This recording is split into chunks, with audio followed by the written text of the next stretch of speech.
comment je veux dire autrement, quand ma vie à Saint-Quentin, bon, en étant tout petit, bon, jusqu'à l'âge de 12 ans, ça s'est bien passé, à part la guerre, parce que j'ai vécu comment l'exode.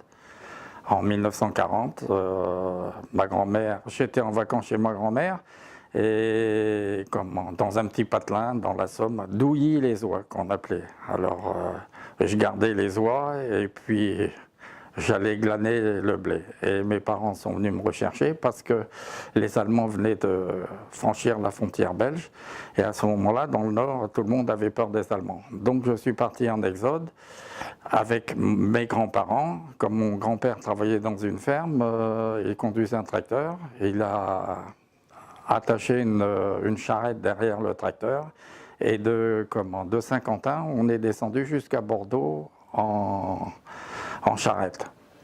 Là, on s'est séparés parce que mon père, il fallait qu'il se rende dans certains bureaux à la Société Générale pour son travail. Si bien que de Bordeaux, on est remonté à Riom, à côté de Clermont-Ferrand. De Riom, on est monté jusqu'en Vendée à Saint-Michel-en-Lerme. De la Vendée, on est remonté en Normandie jusqu'à Granville, dans la Manche. De Granville, on est redescendu jusqu'à Tergnier, où c'était la ligne de démarcation en zone libre et zone occupée, pour rejoindre Saint-Quentin. Et comment je veux dire, c'était pas marrant sur les routes, parce qu'on voit quelquefois en ce moment là plusieurs films, les Italiens, les Allemands, ben, ils mitraillaient les convois sur la route et il y avait des morts parce qu'il y avait la troupe française qui partait en retraite et se mettait parmi les convois de réfugiés.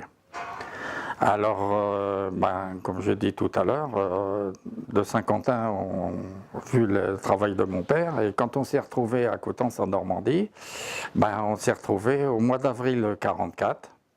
Et au mois de juin 1944, eh ben, il y avait le débarquement, donc j'ai subi encore la guerre, là, en 1944. La ville de Coutances a été bombardée et détruite à 75%.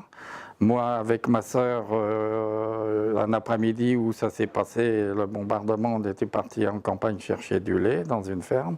Et en revenant, ben, les bombes tombaient. C'est une dame qui nous a mis à l'abri dans sa maison. La maison s'est effondrée, on a été ensevelis, ma sœur et moi, pendant 2 heures.